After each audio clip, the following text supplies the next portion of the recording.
Good evening, नमस्कार। आज के सेशन में आप सब लोगों का स्वागत है। I am welcoming you all for today's session and let's start it. आज के सेशन में हम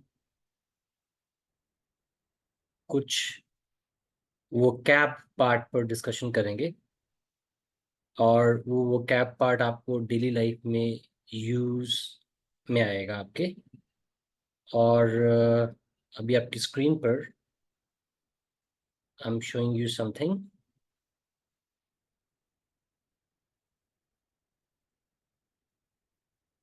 आपकी स्क्रीन पर अभी एक टॉपिक को लेकर के बहुत सारा वोकैब है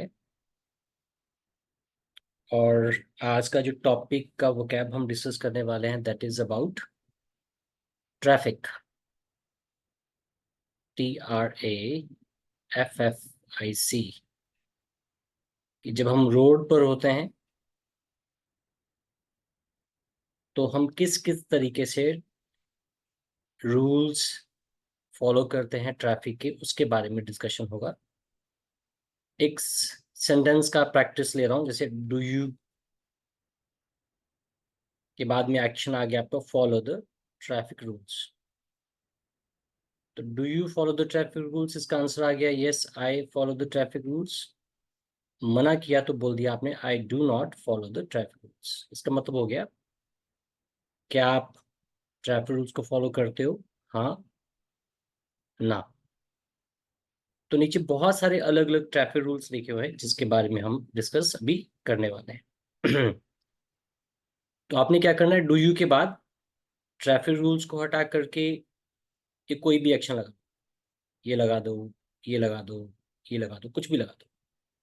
तो सबसे पहले देखते हैं पहले क्या लिखा है। लिखा है do you fashion the seat belt. याद रखिएगा, FASTEN, फैसन। जैसे सीट बेल्ट का एक छोटा सा एक बॉक्स होता है छोटा सा, उसके अंदर आप सीट बेल्ट को घुसा देते हैं और उसमें उसको आप फैशन करते हैं। इसी तरह से स्कूल बैग का भी सिस्टम रहता है। हेलमेट का यहाँ स्ट्रैप होता है। जो बेल्ट लगाते हैं आप जीन्स के ऊपर या फिर आप अपनी पैंट्स के ऊपर जो बेल्ट लगाते हैं उसके भी आगे बक्कल लगा होता है, उसको भी फैशन बोलेंगे, उसको फैशनर बोलते हैं बेसिकली। तो फैशनर, फैशन करने वाला फैशनर। तो सवाल बनेगा do you fashion the seat belt. अब आपका दो जवाब हो सकते हैं, हाँ या ना। आगे लिखा है do you fashion the strap of helmet. जब आप हेलमेट पहनते हैं तो सबसे पहले तो एक्शन आता है put on helmet, do you put on helmet. तो आंसर दो हो सकते हैं, हाँ में या ना में। हेलमेट पहनते हो तो बहुत से लोग क्या करते हैं, हेलमेट पहनते हैं लेकिन उसका स्ट्रैप को नहीं लगाते, फैशन नहीं करते। तो यहाँ पर सवाल बनेगा do you fashion the strap of helmet. Answer हाँ में आ सकता है, आई फैशन द स्ट्रैप। मना में कर सकते हो, आई do not fashion the strap. Put on आपको याद है, पता होगा, कुछ भी शरीर पे पहनना होता है पुट ऑन।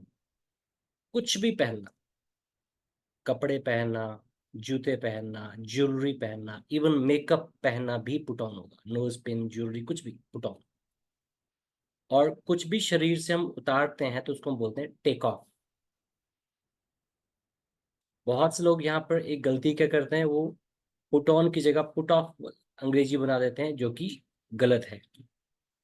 तो सही अंग्रेजी पहनने के लिए पुट ऑन और उतारने के लिए टेक ऑफ, याद रखिएगा। तो यहाँ पर जो बात हो रही है पुट ऑन हेलमेट।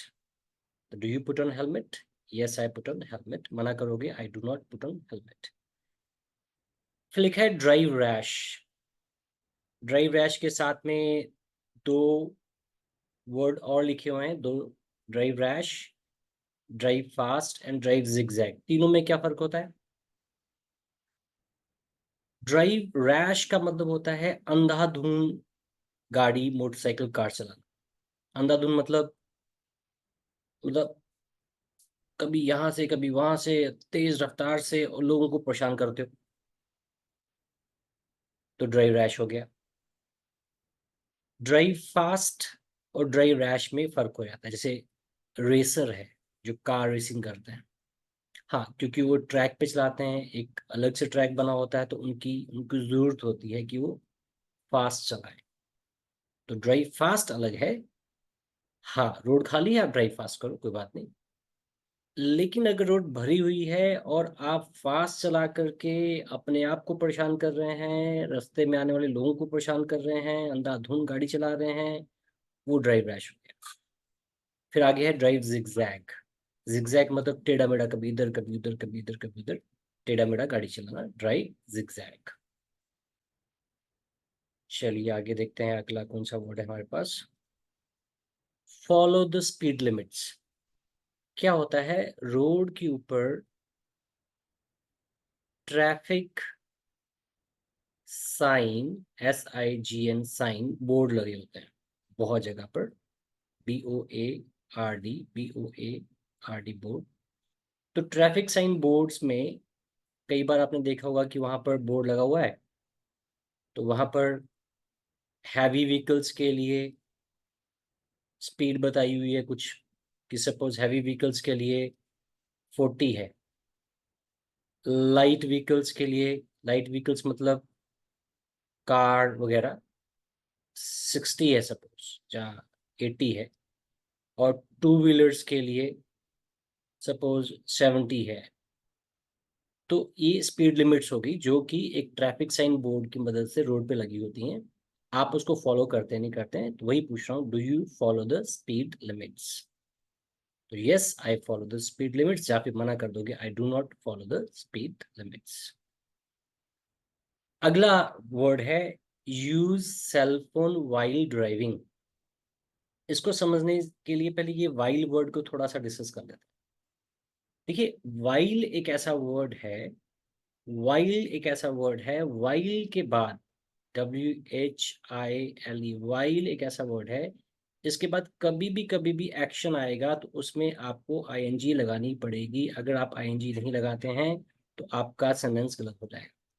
एक्शन मतलब कुछ भी, जैसे गो, कम, ड्राइव, ईट, ड्रिंक, कोई भी एक्शन अगर आपको लगाना है किसके बाद, वाइल के बाद, तो उसमें आपको ING लगानी पड़ेगी। तो सेंटेंस क्या बनेगा, while going, while coming, while driving, while drinking, while eating.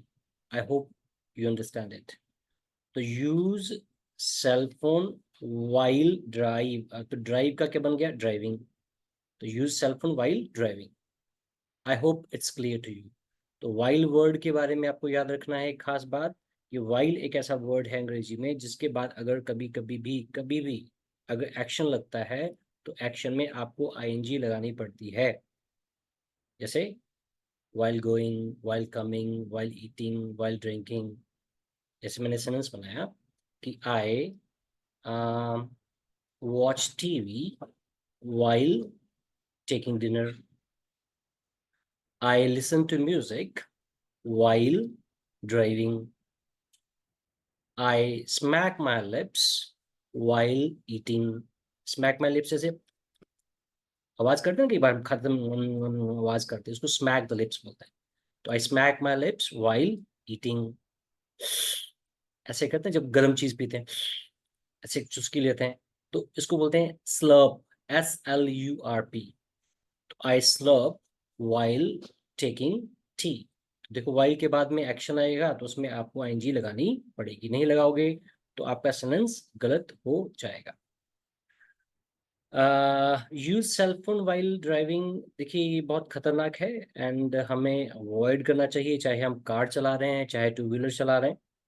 और टू व्हीलर पे ज़्यादा खतरा है, इवन कार वाले पे भी ज़्यादा खतरा है। हाँ, कार में आपको कम खतरा है, सामने वाले को ज़्यादा खतरा है, क्योंकि आप एक बॉक्स में बैठे हुए हैं, कहीं टक्कर होती तो आपके बचने के चांसेस ज़्यादा हैं, बट सामने वाले के बचने के चांसेस कम हो जाते हैं। हाँ, टू व्हीलर पे हैं तो भैया बहुत खतरनाक है। तो आपने चेक किया होगा, फोन यहाँ लगाया होता लोगों ने, तो ऐसे करके दोनों हाथों से मोटरसाइकिल, कार, स्कूटर चला रहे होते हैं। और जब कुछ ऐसे व्यक्ति को देखता हूँ कि सामने उसने हैंडल पकड़ा हुआ है, ऐसे फोन लगाया हुआ है, तो मुझे तो ऐसे लगता है कि ये सीधा ऊपर वाले से बात कर रहा है, और वो कह रहा है कि हाँ भैया आने वाला हूँ, भगवान आने वाला हूँ, बस आगे से कोई ट्रक बस नहीं आ रहा है, बस जैसे ही आता है टक्कर होती है तो मैं ऊपर आता हूँ।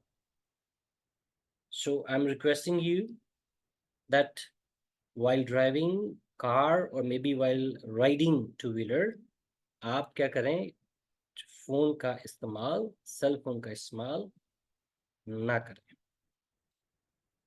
ओके, आगे लिखा हुआ है overtake from the wrong side। overtake from the wrong side। overtake क्या होता है, मान के चलें कि ये रोड है, आपने देखा होगा रोड के बीच में एक सफेद पट्टी बनी होती है।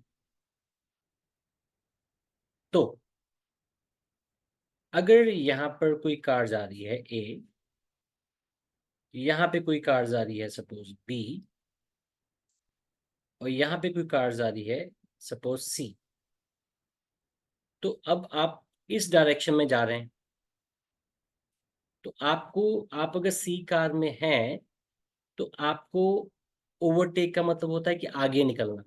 अब आगे निकलने के लिए आपको क्या करना है, आगे निकलने के लिए सपोज यहाँ पे आप हैं, ये आपकी लोकेशन है, अब आप इन सब गाड़ियों से आगे निकलना चाहते हैं, तो याद रखिएगा हमेशा आप राइट साइड से इस तरफ से ओवरटेक करेंगे व्हीकल को।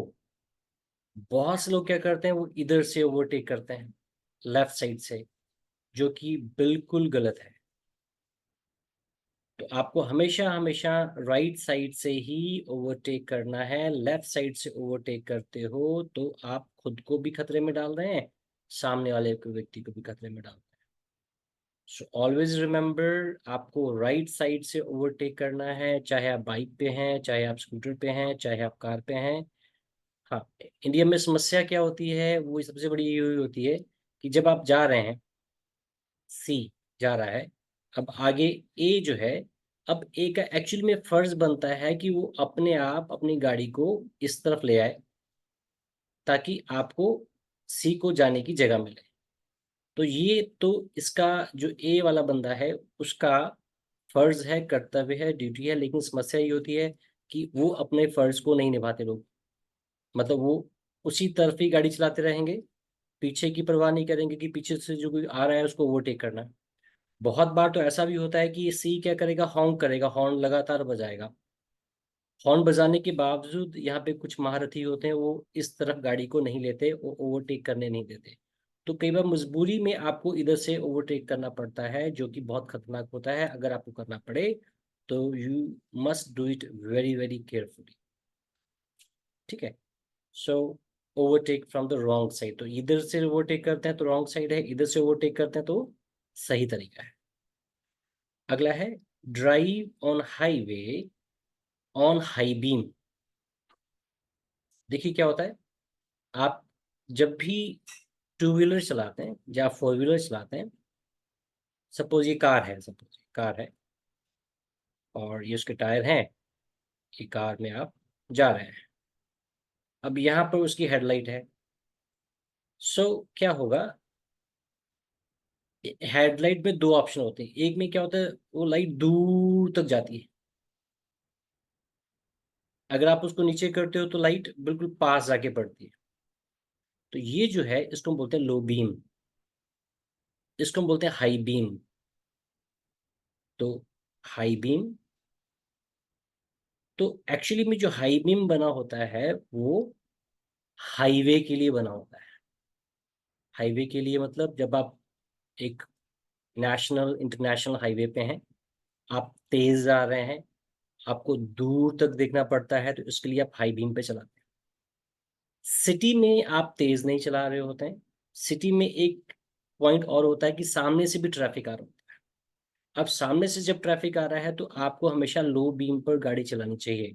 तो सिटी में आप गाड़ी चलाते हैं तो आपको लो बीम में चलानी चाहिए। उसके दो कारण, एक कि आप धीरे चला रहे हैं तो आपको लाइट को दूर तक फेंकने की जरूरत नहीं है, आपको रोड सामने देखना है।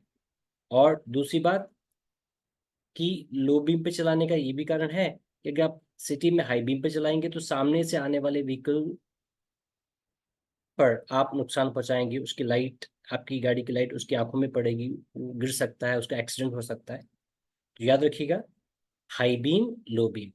तो drive on high beam in city, तो मैंने पूछा do you drive on high beam in city. अब हाँ कहते हो तो ये बात गलत है कि आपको एक्चुअली में सिटी में हाई बीम पे नहीं चलाना चाहिए। And drive on low beam on highway, और हाईवे पे कोशिश करें कि आप हाई बीम पे चलाएं जब आप तेज चल रहे हैं। हाँ, अगर आप स्लो चल रहे हैं तो आप चूज कर सकते हैं कि मैंने लो बीम पे चलाना है या हाई बीम पे चलाना। चलिए आगे है, do you cross the road bye zebra crossing. देखिए, रोड को क्रॉस करने के लिए कुछ चीजें, कुछ रास्ते बने होते हैं। एक बना होता है जिब्रा क्रॉसिंग, रोड को क्रॉस करने के लिए। उसके अलावा एक बना होता है फुट ब्रिज, रोड को क्रॉस करने के लिए। या फिर आपको रोड को क्रॉस करने के लिए सबवे बना होता है। तो 3 तरीके से आप रोड को क्रॉस करते हैं। जिब्रा क्रॉसिंग आपको मालूम ही होगा कि ये रोड है और आपको यहाँ से इधर जाना है, इस तरफ जाना है। तो ज़्यादातर चौक में ऐसा बना होता है कि काले रोड के ऊपर सफ़ेद पट्टी है, फिर सफ़ेद पट्टी है, फिर सफ़ेद पट्टी है, फिर सफ़ेद पट्टी है, इस तरीके से बना होता है।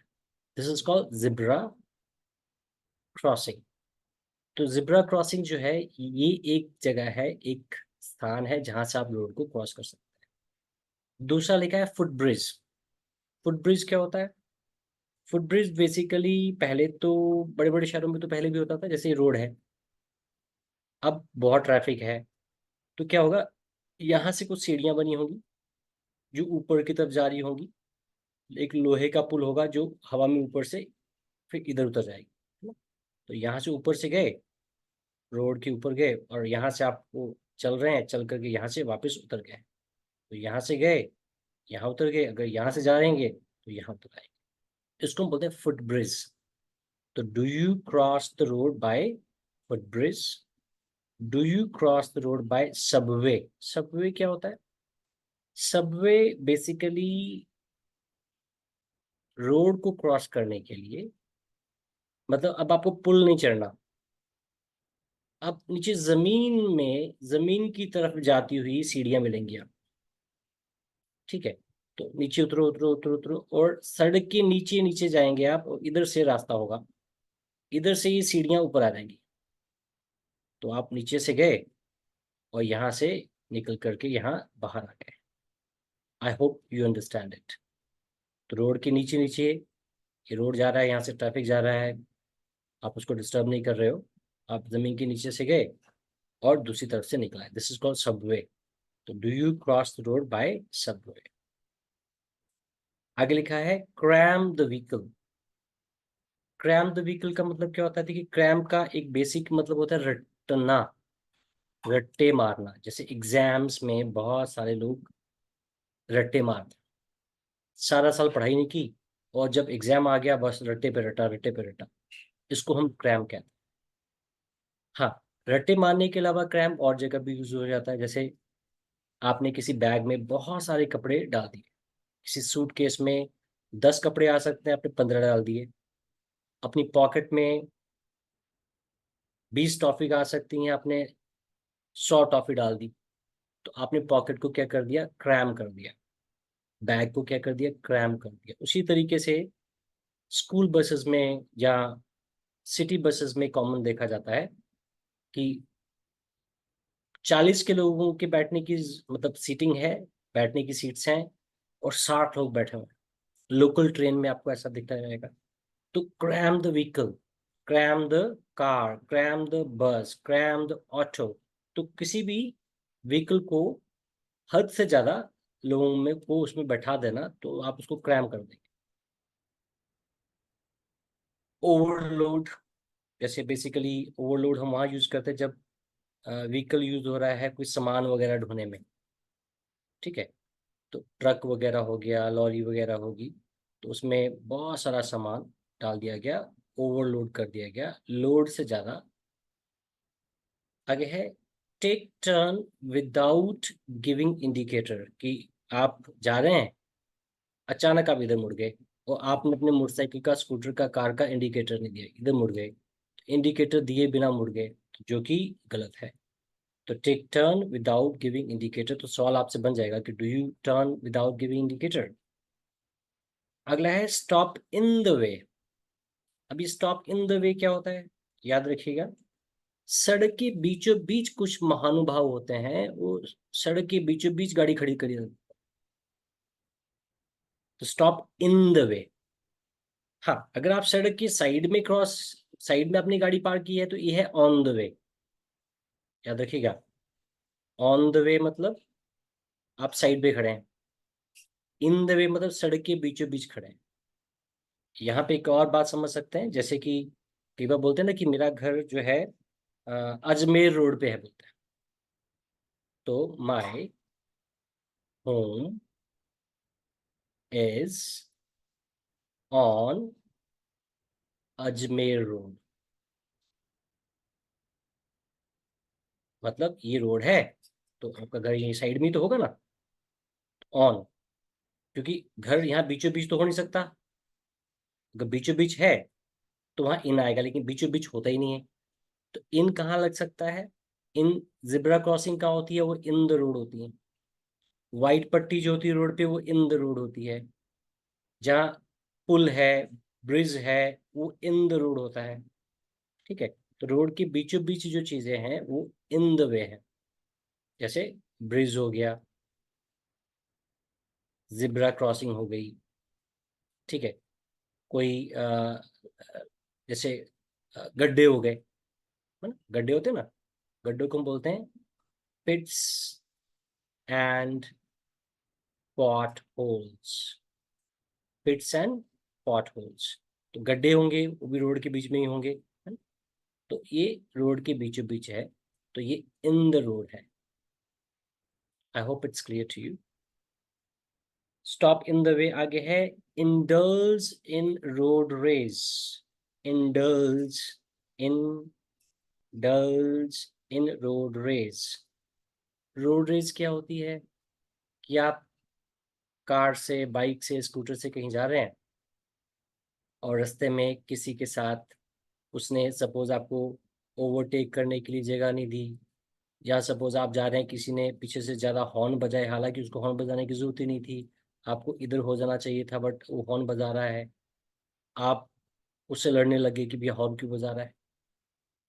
तो सड़क के पर जाते समय स्कूटर, मोटरसाइकिल, गाड़ी जब आप लेके जा रहे हैं, तो बहुत बार बहुत सारे अलग अलग कारणों की वजह से लोग सड़क पर लड़ पड़ते हैं। हल्की सी गाड़ी किसी को लग गई, तो देखो भैया, हल्की सी गाड़ी अगर लग भी गई है, तो रोड पर गाड़ी लगी है तो आपको हल्का स्क्रैच लग गया है, कोई दिक्कत आ गई है, तो सबसे पहले तो ये देखो कि आप सेफ हो और सामने वाला सेफ है या नहीं है। अगर वो सेफ है, गुड। अगर वो सेफ नहीं है, तो आप एक दूसरे को हॉस्पिटल पहुंचाओ, डॉक्टरी मदद लो। हाँ, स्कूटर मोटरसाइकिल पर स्क्रैच लग गया है, थोड़ा बहुत टूट गया है, और लोग खड़े होकर के जंग का मैदान बना देंगे, पीछे ट्रैफिक रोक देंगे, नहीं, ये बिल्कुल गलत है। आपके पास इंश्योरेंस है व्हीकल का, आप उससे इंश्योरेंस ले सकते हैं, अपनी गाड़ी को ठीक करा सकते हैं, लेकिन मतलब हम नहीं समझा सकते लोगों को, लोग लड़ पड़ते हैं। और कई बार तो वो तकरार जो होती है वो जानलेवा भी हो जाती है। बहुत बार आप सोशल मीडिया पर, टीवी पे ऐसी न्यूज़ देखते होंगे। तो इसको बोलते हैं रोड रेज। तो इंडल्ज इन रोड रेस का मतलब होता है कि इस तरह की रोड रेस, ये जो झड़प है उसमें चले जाना, उसमें शामिल हो जाना।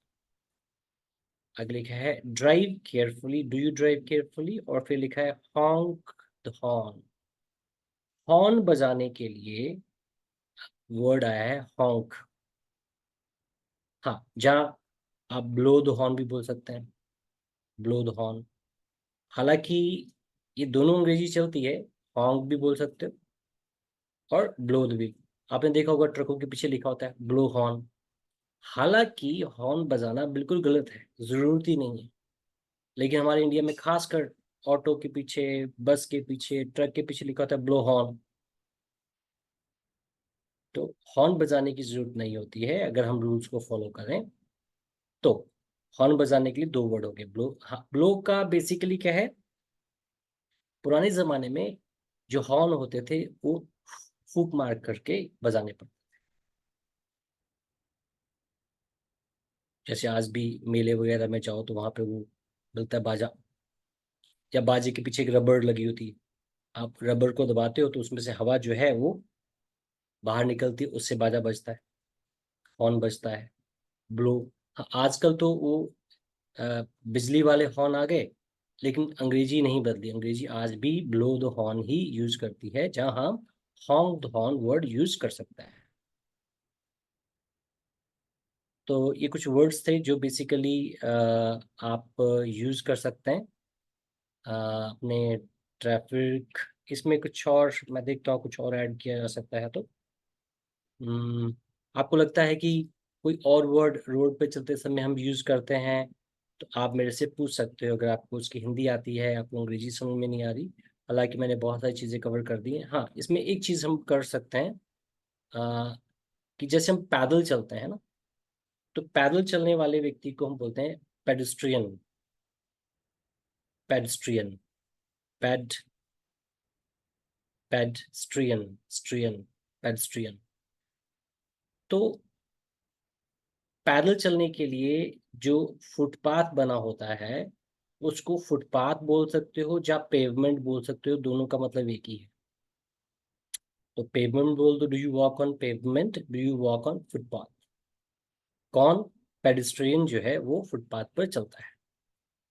हाँ, यहाँ पर एक मैं रूल आपको थोड़ा सा आपकी हेल्प कर सकता हूँ, वो ये है। एग्जाम्पल के लिए ये रोड है ना। अब हमारा जो ट्रैफिक चलता है इंडिया में वो लेफ्ट साइड पे चलता है, याद रखिएगा।